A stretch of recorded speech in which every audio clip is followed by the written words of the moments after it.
negosiasi kelompok kriminal bersenjata KKB Papua untuk pembebasan pilot Susi Air Philip Mark Martens terus dilakukan pemerintah. Pada Senin 3 Juli 2023, Presiden Joko Widodo menuturkan tak boleh ada tindakan gegabah dalam upaya pembebasan.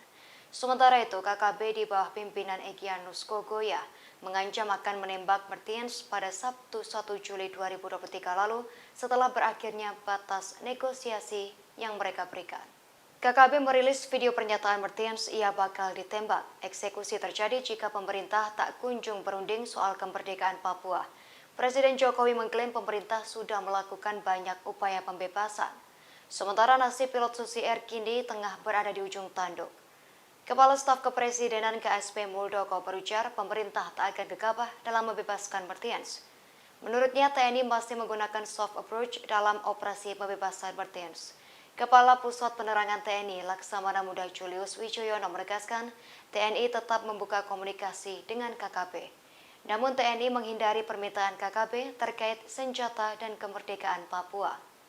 Julius meyakini bahwa KKB mengetahui konsekuensi apabila mereka mengeksekusi Martens. Menurut Julius, jika hal itu dilakukan, aparat lebih mudah melakukan operasi penumpasan separatis teroris tersebut.